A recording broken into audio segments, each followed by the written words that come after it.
Jean-Michel, une double fracture tibia-péroné en 2011 et surtout un AVC en 2012. Et pourtant, vous êtes toujours resté le numéro un. Quand vous regardez un petit peu dans le rétro, qu'est-ce que vous vous dites?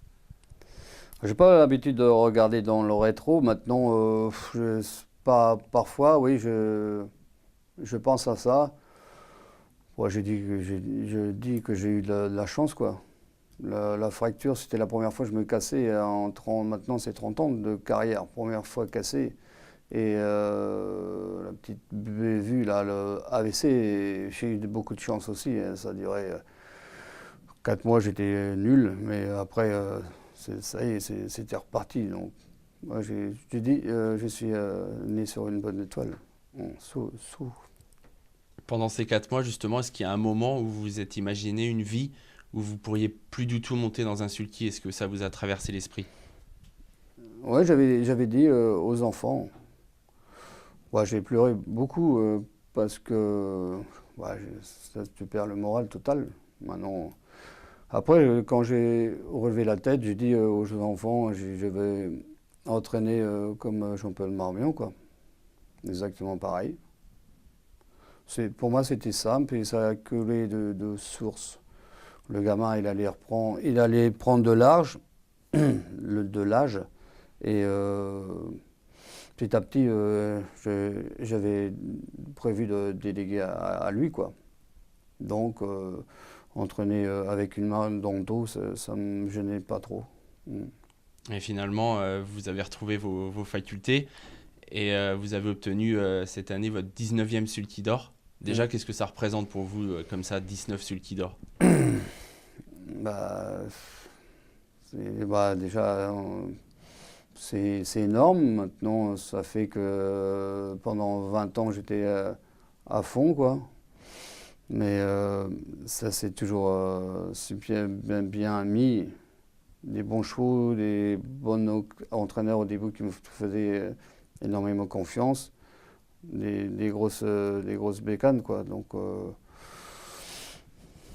oh, privilégié, privilégié. Dans celui-là, en tout cas, le 19e, vous n'en aviez pas fait un objectif. Je me souviens d'une interview donnée à Paris Turf au mois de juin où vous disiez même le sulky d'or, pour moi, c'est du passé.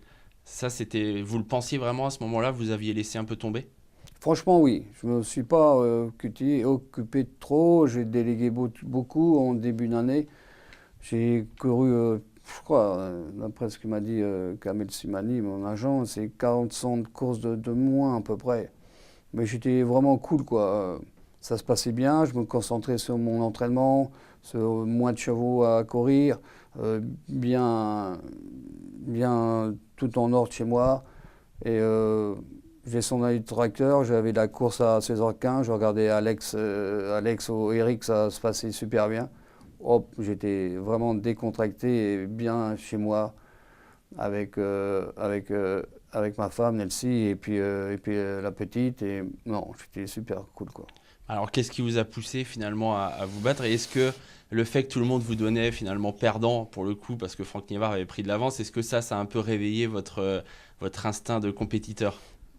Pas trop, c'est-à-dire que après mes hippodromes fétiches. Ça a commencé à Neuilly-Pompière, mes chevaux top forme, j'en gagne 4. Après, après ça s'est fait comme ça. Le mois de juillet, je suis à Royan-Lapamire, souvent. Ma petite cabane là-bas à Ronces-les-Bains. Je prends beaucoup de plaisir à être là-bas. Beaucoup de courses à La Rochelle, beaucoup de courses à Royan. Et à Royan, j'ai presque tout gagné quand j'étais sur l'hippodrome.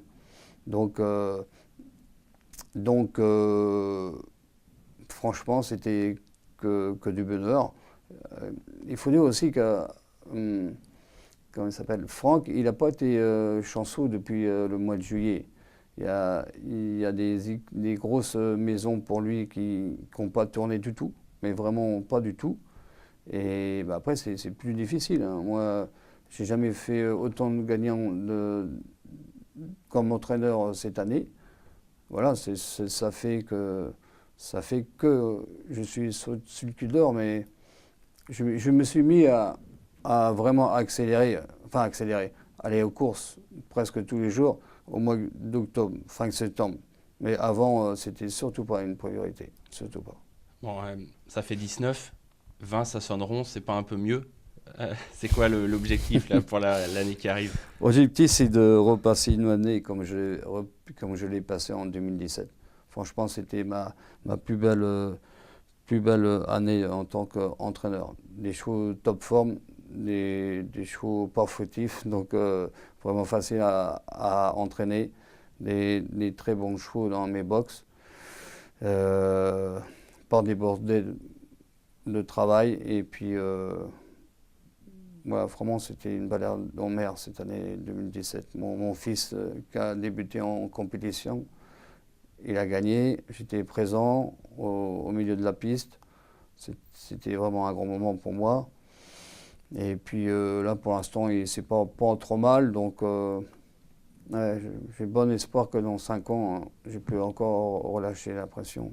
Oui, parce que vous avez l'air d'être du genre à prévoir, à anticiper les choses. Vous parlez beaucoup d'entraînement maintenant pour vous et de votre fils qui arrive, vos enfants qui veulent faire le métier. Mm. C'est comme ça que vous voyez l'avenir à moyen terme, passer la main gentiment en course à votre fils notamment? Oui, tout à fait. Oui, tout à fait. Bah, après, là, il a que 17 ans. Donc, euh, moi, je suis encore, à mon avis, à gratter avec lui pendant 7 8 ans. Parce qu'il faut qu'il apprenne beaucoup. Hein. Il a encore beaucoup de lacunes. Donc, je suis présent avec lui. Hum, mais oui, je veux relâcher. Je veux relâcher. Moi, aller aux courses maintenant pendant tout un hiver, tous les jours, ça me fait pas énormément plaisir, quoi. Même si je drive des bons chevaux à moi, et heureusement, parce que moi, je suis de nature inquiète. Et si je vais aux courses tous les jours, que je gagne pour course et que ça se passe mal, je suis mieux à la campagne, tranquille. Là, je suis à Grosbois avec mon chien. Des fois, c'est pas terrible, quoi. Faut que je me repose, donc je sors pas beaucoup. Enfin, beaucoup moins. Il y a votre fils, donc Nicolas, qui arrive. Et puis, ces dernières années, vous avez formé pas mal, ou en tout cas des jeunes prometteurs et doués sont passés par chez vous, Que Gabi de la Gelormini. chance. Ils sont arrivés chez moi, ils étaient bons. Hein. Le petit Italien, Gabi, dès qu'il est monté sur le cul derrière un Sluky à 14 ans, chez moi, il avait 14 ans, je pense. On a fait une ligne droite, j'ai dit, oula, celui-là, il est fait pour ça. Alex, bon, ouais, on ne plaisante pas, et c'était le fils de LC. Et il était déjà bien formé. C'était sûr que ça allait aller, quoi. C'est de la chance, je pense. C'est comme ça, c'est des passages dans la vie qui font que je me trouve avec des bons gars que j'ai formés. Après, c'est vrai que j'ai appris 2 3 trucs, notamment pour certains la discipline, parce qu'ils n'étaient pas toujours très sages. Mais non, des bons gars. Bon, l'actualité récente, bien sûr, Jean-Michel, c'est le Prix d'Amérique. Déjà, j'imagine que quand on est entraîneur, qu'on a un partant dans cette course-là, c'est une période à part, une période excitante. Ouais, pendant 2 mois, là, on est tranquille, quoi. C'est bien, mais là, quand arrive le prix de Belgique et il ne te reste plus que 15 jours, là, si tu es en retard, c'est fini. Hein. Tu ne peux pas rattraper. Mais bon, s'il n'y a rien il n'y a pas un gras sable qui va enrayer la machine, bon, si ça s'est bien passé pendant 2 mois, tu es assez relax, quoi. Honnêtement, là, Jean-Michel, depuis le début du meeting, tous les observateurs se disent il va nous inventer un truc, Jean-Michel Bazir. Il nous prépare un coup. Est-ce que c'est le cas? Bah, c'est ce que, de toute façon, c'est un objectif, enfin un coup avoué. Hein. J'ai décidé de ne pas déférer ma jument pendant les 2 mois de préparation. Moi, je pense qu'elle est transcendée, déférée. Ça a toujours été mon idée. Voilà, j'ai pris le risque. Maintenant, on va voir cette semaine comment ça se passe. Et le jour J, je pense qu'elle est capable de faire une grande performance. Tout va bien. Et le coup, j'ai pas les têtes de corde et je vais pas le faire une silicone, hein, c'est clair. Hein, je peux pas faire ça avec la petite. Hein, donc le coup, c'est avec ces chevaux-là cette année, c'est le meilleur parcours, à mon avis, qui gagnera, parce qu'il n'y a pas de marge. En début d'hiver, vous nous aviez annoncé une Bélina Josselin peut-être plus forte. Elle avait pris des points de force, beaucoup C'est de ça, muscles. ouais. Est-ce que du coup, on peut s'attendre à la voir faire encore une meilleure performance le jour J que ce qu'elle avait fait l'an passé, qui était déjà assez formidable? Je pense pas. Elle est plus belle, ça c'est clair, mais je pense pas qu'il descendra son chrono de l'an passé.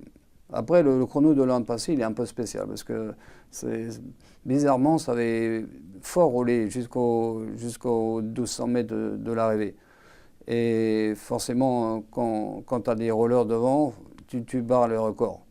Là, je pense pas quand même que ça va rouler à un point, à un tel point. Le plateau est très relevé cette année, mais Bold Eagle a lui paru un peu moins tranchant ces derniers temps. Qu'est-ce que vous en pensez, vous, de Bold Eagle cette année? C'est vrai que le cheval, il a perdu son coup de jarret qui était dévastateur. Quand il sentait d'un dos, aussitôt il avait gagné. Là, il passe, mais il est plus timide qu'avant. Donc forcément, pour nous, la concurrence, on est limite content, hein, forcément. Hein. Faut pas se leurrer, faut pas se cacher. Et du coup, on dit que là peut-être qu'on peut le battre. Et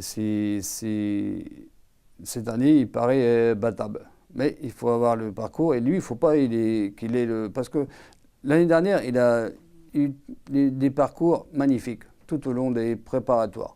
Et aussi pour la finale, entre guillemets le Prix d'Amérique, il a eu aussi un parcours magnifique. Bon, là, depuis les préparatoires, il a, entre guillemets, pas des parcours aussi bien que l'année dernière. Et on sent le cheval, il est un peu plus dans le dur. Alors, on peut penser que... Mais s'il a le parcours que de l'année dernière, il va gagner. S'il a que 200 mètres à faire, il va gagner, c'est sûr. Il suit tous les trains en roulette. Donc, il peut encore gagner. Mais pour avoir ce parcours, il faudra un Franck Nivard hyper inspiré. Ouais. Il a la chance de Il est souvent inspiré, Franck.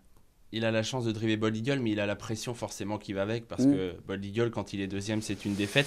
Vous l'avez battu dans la course au Sulky d'Or, Franck Nivard, alors qu'à un moment, tout le monde pensait que c'est lui qui l'aurait pour la première fois cette année. Vous l'avez battu, c'était assez symbolique avec Aubryon du Gers dans le prix d'été. Ouais.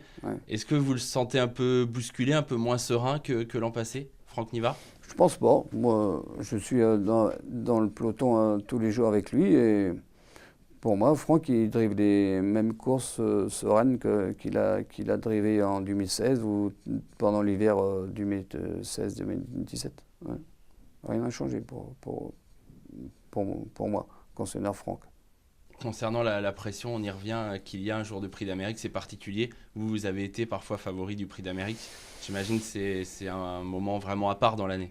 Ouais, c'est entre guillemets un peu lourd, mais c'est aussi c'est bon quoi. C'est bon quand tu sais que tous les regards sont sur toi, sur ton cheval, et que voilà, c'est un moment intense à vivre.